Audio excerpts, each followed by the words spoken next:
All right, and we're live. Hey, everybody, it's Anchorman here, back to the video for you guys today, and this is the Multiverse. We're doing a couple things we want to talk about this week, but before we get started, I want to let you guys know that we are having a spoiler cast at 10 o'clock. It's 9 o'clock currently right now, but at 10 p.m., we will be having the spoiler cast for Civil War. In this particular episode, though, we will not be spoiling the movie. We'll be doing our very brief review of Civil War, completely spoiler-free, as well as the rest of the show as normal. Fame's off today. He's kind of busy, and so I got a reserve to jump in for a little bit. We got Fringy Gaming. How's it going, guys? Glad to be here. All right, so we got a couple things we want to talk about first. But before we get into some of the other topics, what did you think about Civil War? I thought it was a great movie. If it was my favorite MCU movie, I don't know if I can say that for sure, but definitely top 3. Yep, I thought that movie was I was hyped for it. I'm very blessed in regards to I can separate hype from criticism, or I can be hyped for something but still approach it with an open mind and be ready to criticize it. And I watched the movie and I was looking for, like, okay, show me the flaws, and I was really looking for it. Like, there was like a few nitpicks I saw here and there. Like, I wasn't particularly thrilled with Black Panther's characterization, but it made sense for the time frame that it occurred in. Because I'm more attuned to the comic book version of ruthless warrior king, and you don't really see that very much until maybe the very end. But it's not really apparent just yet, but it makes sense for the time frame that the movie's taking place in. Yeah, so exactly. I watched the movie, and I stand by. I've seen it twice now. Original claim: this is the greatest comic book movie of all time. And what I mean by that, I'm not saying it's the best thing that's based on a comic book. I'm not saying that at all. I'm saying this movie, like reading a comic book. That it's the first movie where it felt like it was a culmination of all the 12 prior Marvel Cinematic Universe movies all in one. It felt like everything was coming together, motivations from all these different characters coming in, long, deep-seated issues finally coming to a forefront. And it felt cool. It felt like, because in comics, if you don't know the story that happened beforehand, you got back issues, and the back issues in this case are the prior movies, and it finally built off each other. And anyone could show up in this movie, and anything can happen. Yeah, no, exactly. I mean, that was, in terms of it feeling like a comic book, I pretty much agree, because you had all of these characters coming in, more so than even in the Avengers movies. We had a whole bunch of characters coming in and tying in things that happened from the previous movies in terms of sort of direct nods and indirect nods, to where if you've watched all the movies, then you really understand the character motivations and why they're acting in certain ways, which definitely strengthened it in terms of the characterization for the established characters. I mean, I kind of agree with you on the whole Black Panther thing. I still thought he was good, but there was that sort of issue with the way that he was being... But that makes sense, considering it's, his introduction into the MCU. But other than that, I found it to be a fairly good movie with only a few sort of flaws that I guess I can't really talk about without actually talking about the plot points. So I'd have to leave that until the spoiler part. Yeah, we'll get into that one a bit later. It wasn't, the good thing about this one was that when I got out of Batman vs. Superman, I really wanted to spoil it. I really wanted to come out and start talking about it immediately. But this one, I've been a little more patient with. And I'm not sure why, because it is that good of a movie where the details matter, and it kind of comes up. So one of the big criticisms I've seen about this movie, and I disagree with, is there's a complaint. This is a larger complaint about just the Marvel Cinematic Universe currently. There's still not a presence of a strong villain in the universe other than Loki, but Loki's kind of been taking this back seat lately. Yeah. This movie, the problem still persists, but this movie really doesn't need a villain. And they have Zemo in the movie. Like, I think it's David Brule is playing Zemo, and he's not really a villain as much as a catalyst, and you'll see what I mean in the movie. And what did you think about Zemo? I thought he was kind of interesting, sort of having this character crop up and yeah, tipping off the events of the whole thing. And they kept it. I suppose they kept it like sufficiently vague for the movie until about the end, where you kind of understand why he did it. And this movie doesn't really need a villain, because the whole idea is that the villain in your mind is whichever side you disagree with, which is it's a much more interesting dynamic than just, oh, there's the bad guy. So you're going to have people who disagree on who they think were the bad guys. I was having a conversation with someone, and they were like, oh, I think Cap's in the wrong on this one. You know, he kind of caused all these issues. And then I come back saying, nah, I disagree, because I understand what Cap's point of view is. So that's an interesting way of having it, to where you've got people sort of disagreeing on who they think the antagonist of the story is. This movie didn't really need a villain, but the complaint is more valid for the other Marvel movies, where you just have these sort of forgettable throwaway characters who you can't even remember their names. Yeah, it's not. It's really weird. I agree that like the villain is really the other side, but even then, the other side, like no matter which side you pick, like your character either does something you may not agree with, but at the same time, like he's not completely justified. Nobody is a saint in this movie. Yes, exactly. We've got that's flawed characters. About it. Yeah, we've got flawed, because there were times where I was looking at Cap and I'm like, yeah, you shouldn't have done that. You shouldn't have done that. And times where Tony was there and I'm like, yeah, I understand why he's angry here. I get that. It's just, it was really great to see that happen on screen in this movie. Yeah, and it was so funny to read, well, not really read, to watch, because for those of you that do know, this is about this is not a spoiler. This is something they told you about in the trailer.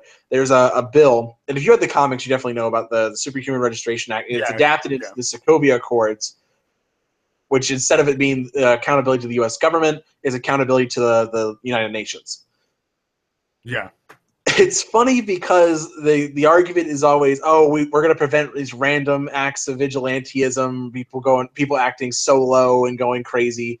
But at the same time, like, when people will go off on these random little tangents, like, yeah, I agree with registration, I agree with this stuff, and then all of a sudden they're like, except when I don't want to listen to it anymore. Yeah. I know. It's like, nobody follows the rules.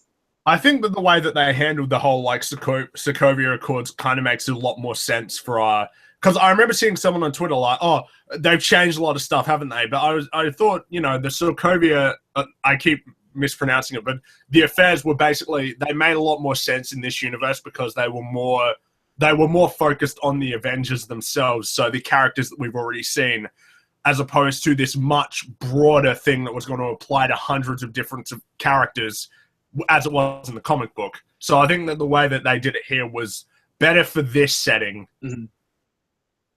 Yeah, and that's actually one of the points that because Black Panther's involved. Yeah, Black Panther, as you see from the trailers, he's involved and he's pro-registration, and everyone's like, well, why did he do that? Because in the comics, he isn't neutral. He goes neutral because it's just the United States where this law applies, and he's like, I'm not a part of it. I'm part of Wakanda. I do what I want. Yeah. But in this one, they make it a United Nations thing, so people have to pick a side. You can't just go neutral. You have to pick a side. And it's such an interesting concept because it puts Black Panther, he has to pick a side, and he picks pro-registration. But yeah, I mean, it's interesting. And a lot of people complain about adaptations. And like for me, like Civil War is the one comics book storyline where I focus on entirely. I had every single issue of it. I had everyone's perspective on everything, every character. I knew where everybody is, and it was just really to see that, the change. But there was a good article that came out. I think it was on Screen Rant, and it was Kevin Feige, the overall producer, the mastermind behind the Marvel Cinematic Universe, and he was talking about Deadpool, about adaptations and why Deadpool is a success. I'm going to pull this up real quick. And he talks about adaptations. He says, all of that, and this is what made Deadpool so popular in the comics. Tim and his writers and Ryan Reynolds were able to get that and even magnify that up on the big screen. We've always said that if there's any secret, it's respect for the source material, understand the source material, and then Any adaptation you make from that source material should be done only to enhance whatever the original pure spirit of the source material was. Deadpool hit on all cylinders with that.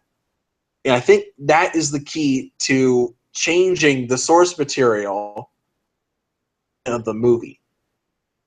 And like little things make a lot more sense. And like I think we talked about this before, Fringy, that Tony's a dick in the Civil War comics. Yeah, he's completely unjustified in the way that he acts in the comic book. It's like, yeah, I agree. He was acting like a massive cock in the comic book. And it's little things like, all right, this doesn't happen in the movies. It has nothing to do with it. But in the comic, he'll do things like they have the clone Thor who kills Black Goliath, and it's like, yeah, no repercussions for that. You know what? Screw that. We're gonna put the superhuman gulag and put that one in the negative zone, completely away from American soil. And then not only that, but we're going to decide. You know what? We're going to get supervillains and put shock collars on them to make them work for us because nobody wants to join us. Yeah, I know. It's like, oh, yeah, this doesn't parallel anything throughout history. Yeah. I mean, it's interesting that at that stage in the whole Civil War storyline, they pretty much just completely messed up that part of it entirely to where they made one of the characters completely almost immoral and completely unjustified. Whereas here, I think it works a lot better. There is one thing, though, that's spoiler-related that I can't really talk about in terms of Tony Stark's characterization that I'd like to actually talk about when we get to the spoiler part. Mm-hmm. And you probably know what that part is, but yeah. Yeah, I think I know what part it is. But just real quick, so just for those of you that are watching now currently, the one thing you need to know, if of anything else, is that Spider-Man's great, and Ant-Man's the best. Ant-Man was really good. He might have been my favorite as well, because I really like Spider-Man in this one. So out of those two, yeah. And so okay, that's all I really wanted. I was going to ask earlier. Is like if you had to pick one character in the movie, who was the standout for you? Who would you pick? Yeah, guy. I think it might. Yeah, I think it might be Spider-Man. It was close because there was one thing that Ant-Man did that was so great that I was pretty much like, oh, wow. I was freaking out. Yeah. I was like, oh, my gosh. I know. It was so great. It was wonderful. The movie is so good because I was seeing the movie twice, and I watched, and the first time in the theater where all the crazy stuff started happening. Crazy. this like they clapped one time for standing ovation. It was for Ant-Man. And they had cheers for Black Panther and Spider-Man, and it was just glorious, and it was amazing. But we got other things. Hoping that'll. Oh yeah, that's right. Yeah. Yeah, we're in the sake of time here in order to make this second show. All right, so we got a couple things. There's more of a comics, well, less of a comics topic and more of a gaming topic. So those of you that know, there's a developer named David Jaffe. He worked for Sony Santa Monica, and he developed some of the games, some of the God of War games. Discussion that occurred, I think it was yesterday or the day before. I'm not entirely positive. He posted these prom pictures. I'm going to pull them up just so I can read them real quick one last time. Where is it? Yeah, here it is. He posts a picture of someone else's prom pic, and the prom picture is 5 guys with like prom suits, I guess, and they have their dates pulling open the shirt, the vest on their chest to reveal a superhero logo. And so they got like Batman, Iron Man, Superman, Green Lantern, and Captain America. And David Jaffe takes this picture and he says, "As a comic geek, I want to love this prom picture, but it's so grossly unaware of how sexist it is that I just can't." So someone responds, "What negative stereotyping is it portraying?" He says, "The men as heroes, the women as subservient, not a single female hero, the men serious in thought, the women are only smiles." So someone says, "What about the goofy smile on the Captain America guy was smiling? So what about the goofy smile on Cap's face? Maybe the girls were into it. Maybe they enjoyed it. How would we know?" And he says, I imagine the Klan was into it too when they lynched people. Doesn't make the act any less racist or horrific. Yeah, that's a really close connection there. People at prom and the fucking Klan. Jesus Christ. I could go off on this for like a few minutes, even on just the technicalities of it. So, first of all, I mean, for the picture to work, you gotta have all the people wearing pretty much the same thing, except for the different colors. And, I mean, how is it supposed to practically work with a woman if she'd have to be wearing a suit and having that pulled across to have it work in any sort of synchronization? But it's prom, so she's obviously going to be wearing a dress. So, from a technical standpoint, the picture was never going to be taken with a woman standing there and the guy opening the chest. First of all, so from a technicality standpoint, it's already wrong. But even still, there's nothing sexist about two people choosing to partake in sort of a picture where one guy's got one thing and the girl's got something else.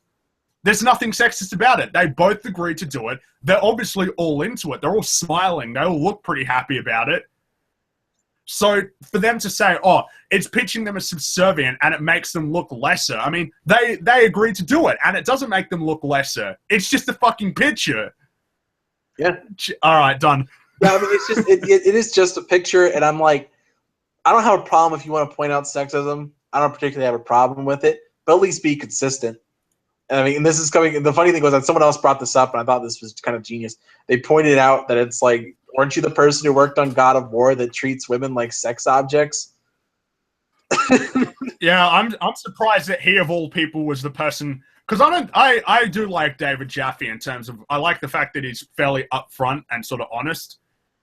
So I do like the guy, but I'm just a bit fascinated by the fact that he would say this is sexist when a lot of the God of War games have like sex mini games with these chicks who are just sort of there and you know, like barely dressed or anything. The Kratos just has sex with because he feels like it. And it's not like that's inherently sexist either. It's just kind of dumb. But it's weird that he would be like, yeah, that's fine that I did that, but some people fully clothed at a prom night doing a fun superhero thing is somehow sexist towards women. Yeah, I thought it was way too much. And it was funny because right after everyone called him out for it, I mean, this was not just a few people. Like, if you checked his Twitter account, people were tweeting to him like every 2 seconds. They were going at him. It was so much of an issue. He went and did like a podcast to kind of damage control it. And it was like, wow, man.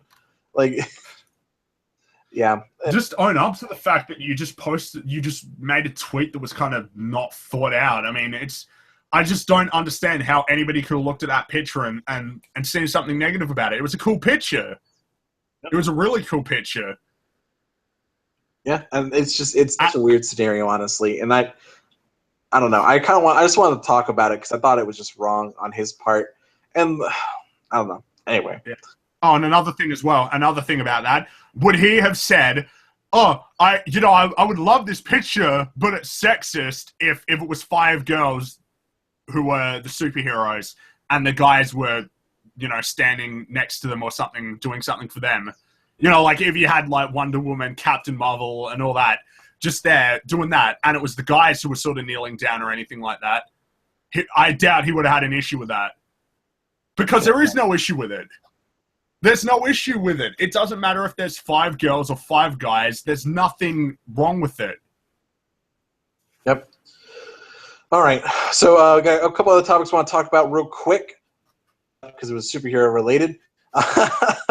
So Wolverine, Old Man Logan, has been confirmed to have an R rating. Yay. And we were actually talking about earlier, specifically about the influence of Deadpool regarding the R rating for superhero movies. And just why don't you repeat your thoughts for everyone else? Well, the way that I saw it was basically that before Deadpool came out, I saw it as a very important movie because we're talking about this R-rated movie that if it comes out and is a success, we knew was going to prompt other R-rated movies, because a big issue in the film industry right now is that so many films are getting nuded down to get a PG-13 rating. which means that they got to cut out a lot of the stuff that they really need to make a good movie. So when Deadpool comes out and is massively successful, I knew straight away that it was going to kickstart a whole bunch of movies in the superhero genre and in a whole bunch of other genres in general. Like, people want to watch these movies that are unrestricted by ratings. It's a good thing that it was a success, because now we're getting these movies coming out that are going to be truer to their characters because they're not neutering it and cutting it down just to get a PG-13 rating. Mm-hmm. I'm actually kind of worried about that in regards to, I really didn't want people to start getting the wrong impression of what Deadpool meant.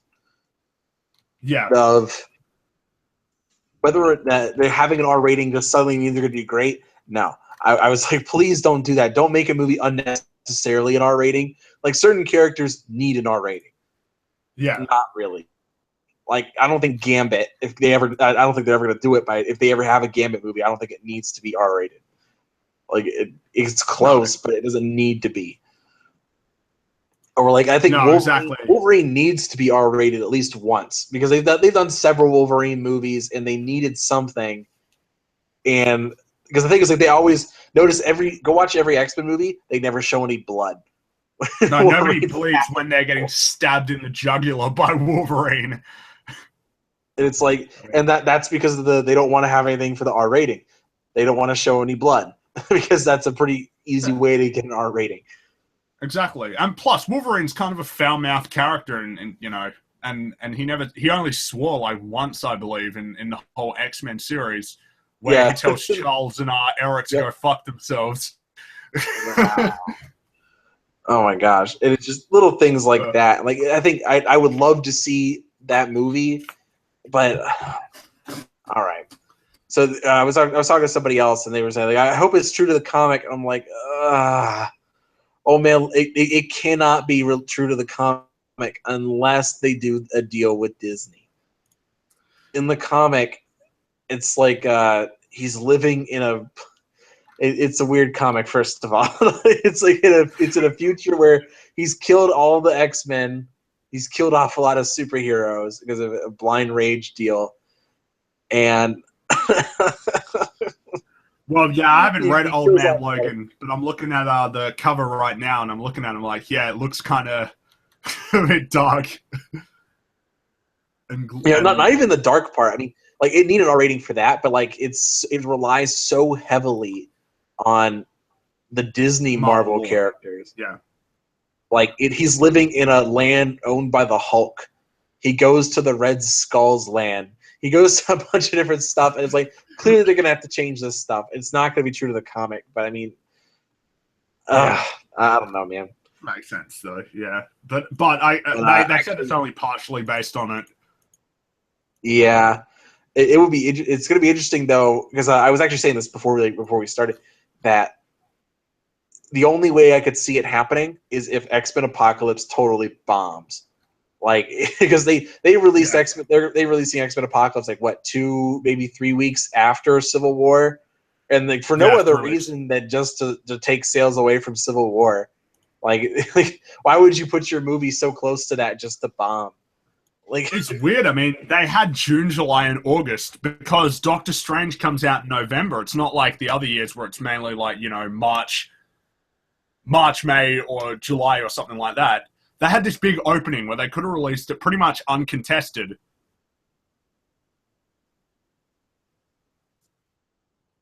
And they didn't for some reason.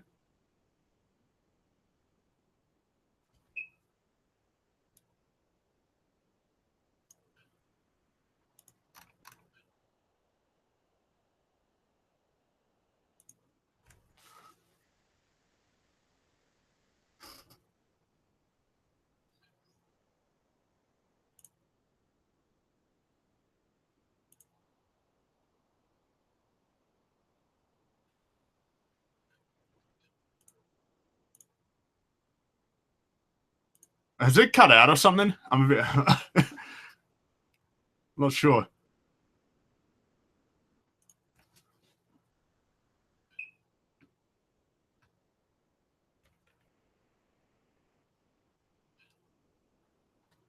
Oh, okay. All right. I've just figured it out. So I can still hear myself in the stream, but I'm not sure. I think Anchorman's cut out. Yeah, it looks like he's cut out. All right. Well, I guess I got to keep it going until maybe he gets back. But maybe I can, because one of the topics we're going to talk about was the fact that the reviews for X-Men Apocalypse have just come out.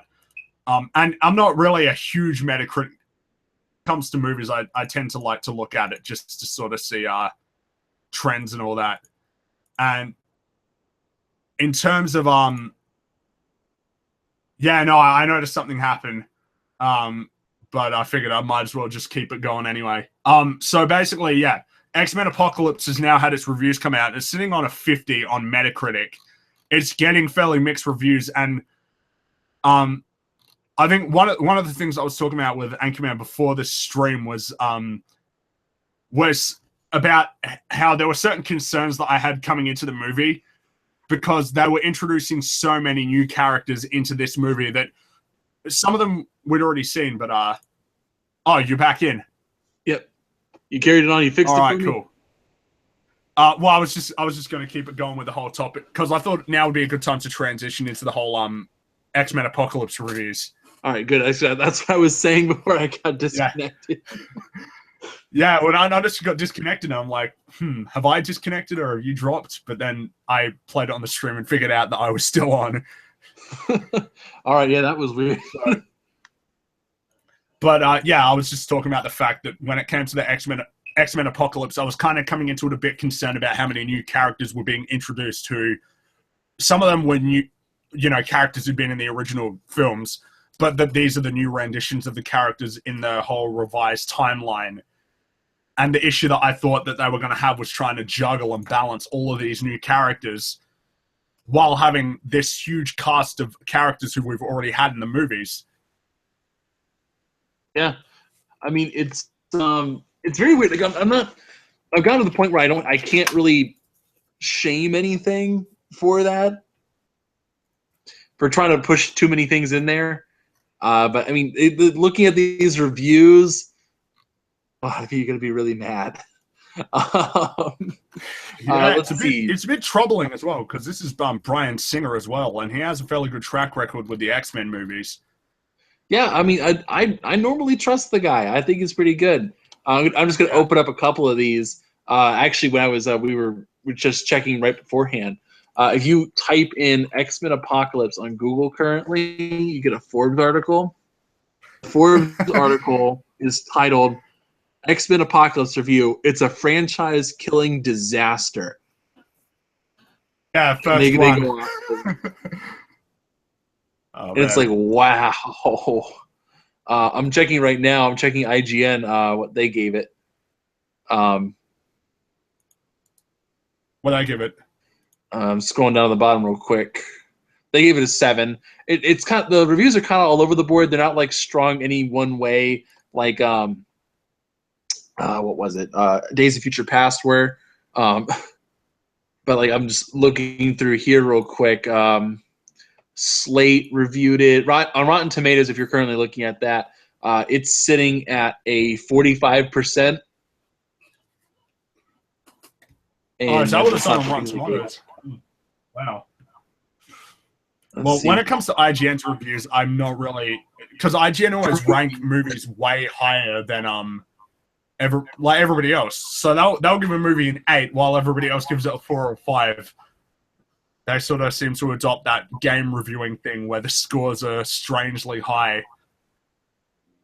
Yeah, and like just scrolling through the critiques on Rotten Tomatoes, it says the issue with X-Men Apocalypse is that Bryan Singer suggests so many possible directions to go in and still chooses the least interesting one. Another one says, woe is to be a mutant.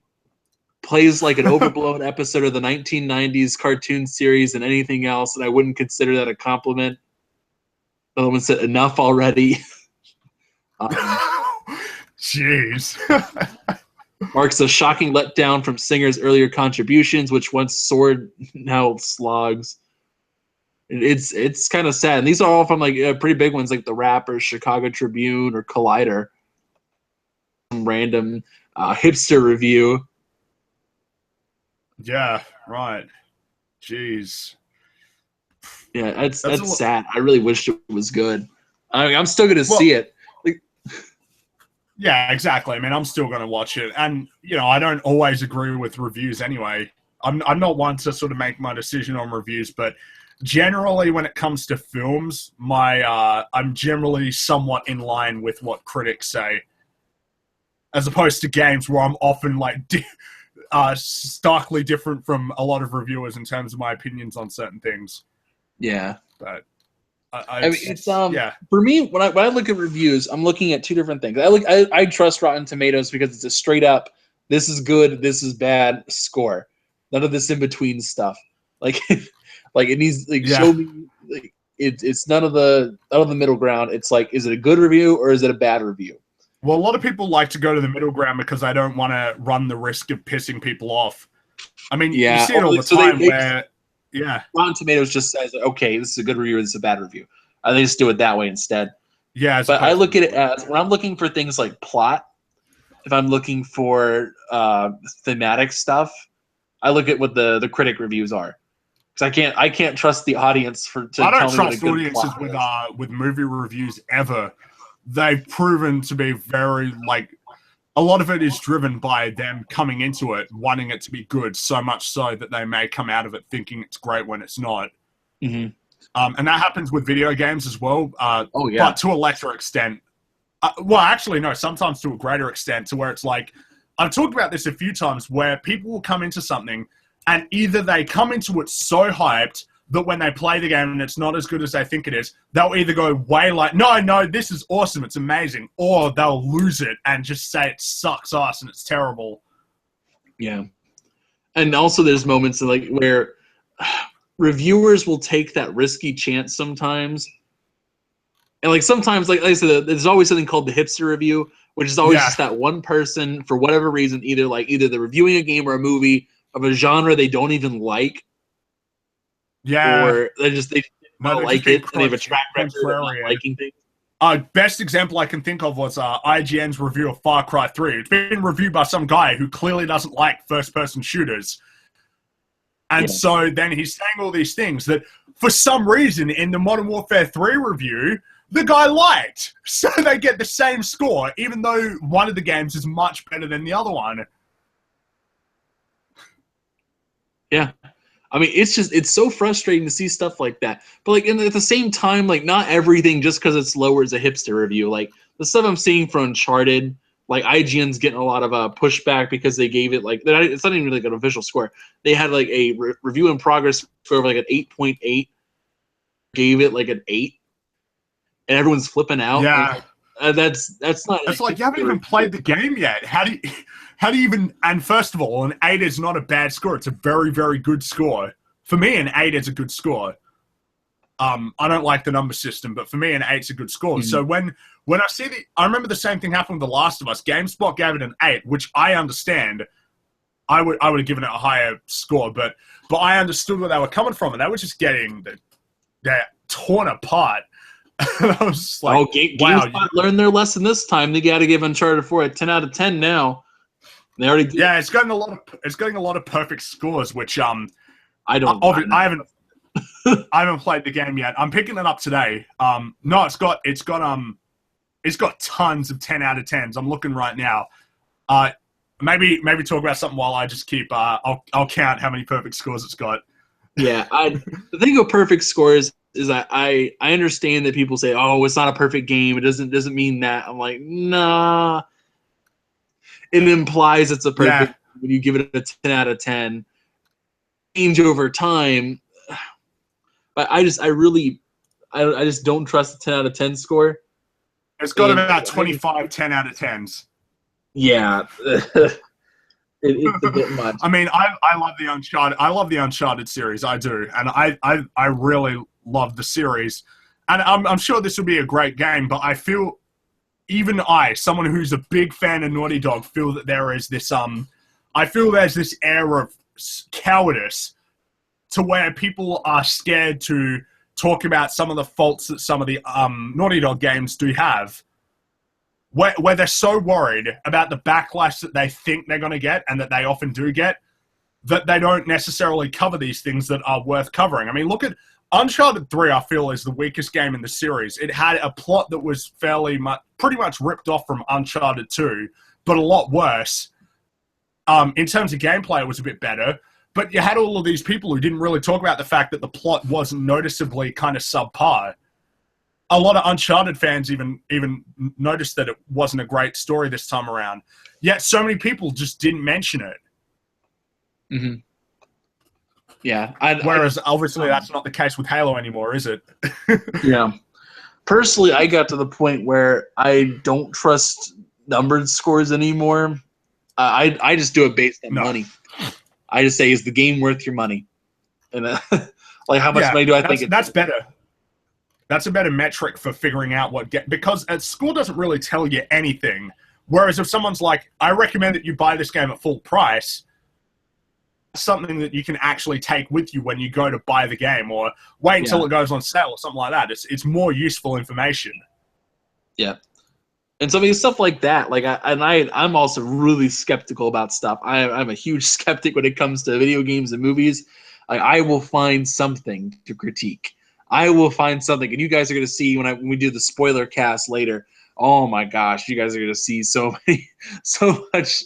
There's always something. There is. Yeah. There's always something to nitpick. All right, so we got one more topic for tonight before we start setting up for the spoiler cast. So, Zack Snyder. All right. How do we start this? Zack Snyder, he there was an interview that came up that got resurfaced, and it was an interview that happened after Watchmen, which was about 2009, 2010, I think. No, sorry, 2008. I'm sorry, 2008, and he was he did this interview talking about comics. And he was talking about if he ever controlled the DC Cinematic Universe or any just DC property, what he liked and what he would do. So here's a couple of quotes. This was in an interview with Entertainment Weekly back in 2008 after Watchmen. And they asked him a question, and his discussion came from when Snyder wanted to talk about his dislike of comics without gore or sex. And the quote he said was, comics, but to me, that comic book was just pretty sexy. I had a buddy who tried getting me into quote-unquote normal comic books, but I was all like, no one's having sex or killing each other. This isn't really doing it for me. I was a little broken that way, so when Watchmen came along, I was like, this is more my scene. And honestly, that particular statement isn't like extremely worrying. He's just more into the extreme stuff. Like when you consider that with like Superman and Batman, that might be a little bit much. It's not a complete deal breaker, but this next one was interesting. In their interview, Snyder talks about Christopher Nolan's Batman trilogy, revealing that if he had been at the helm, it would have been a lot darker than what Nolan did. The quote was, "Everyone says that about Christopher Nolan's Batman Begins. Batman's dark." I'm like, okay, no, Batman's cool. He gets to go to a Tibetan monastery and be trained by ninjas. Okay, I want to do that, but he doesn't like get raped in prison. That would happen in my movie. If you want to talk about dark, that's how that would go. Oh man, It's nothing you can do but laugh. I know. I mean, we were talking about this before, but what we were talking about before we started was this difference between mature and dark themes or content. The way that I categorized it was that a mature movie is not one that just has gore or violence or like dark things happen in it, but in terms of mature themes, which doesn't even necessarily mean it needs to be violent or graphic or anything like that. Whereas dark is just having bad things happen in the movie, like people getting cut in half or things like that. And it seems like Zack Snyder here has confused the two. I mean, it's much better to have a mature movie with mature themes than just have a movie with gore and rape. just because it's what you felt like having in the movie. Yeah, I mean, when I first read this about a couple weeks ago, I was really worried. I was like, if this is what he wants to do, I I don't know how Warner Bros. Didn't catch it earlier. Oh my gosh. Or maybe this is the reason they hired him to do it, because they were like, we don't want to be like Marvel. We don't want to do this stuff. We don't want to do build up. We don't want to be light and fun. We want to be dark and gritty and realistic and all that kind of stuff. And I can imagine the concern reading that. I could see the concern there. I don't know, man. He freaks me out sometimes. I mean, I'm sure he's a cool dude, though. I mean, I probably would have a good conversation with him because he seems to be a fan of comics. It's just, I don't know why you would say that publicly. Yeah, I don't know. I mean, I get also understand the premise there, or not the premise, but the situation. One of the parts being, it's right after Watchmen, so he's being a little about that. He's being pretty straightforward about it, but at the same time, he's not. Yeah. There's a certain way you would go about, like, not saying Batman would be raped is a little too far. Yeah, I mean, I know. Holy crap. Jeez. All right. I think that about wraps everything up here for this episode. It's been it's been about 45 minutes. We are going to start setting up for these spoiler casts for Civil War. So if you've seen it, just stick right here. It's going to show up in a couple minutes. We're going to put out another link. It's going to say spoiler filled for you guys. So just stay tuned. We got a larger cast going to jump on later at 10 o'clock. So stay tuned. This is Anchorman with Fringy Gaming. And this has been the Multiverse Podcast. Remember, the greatest podcast on Mondays. And we'll see you guys later. See you around, guys.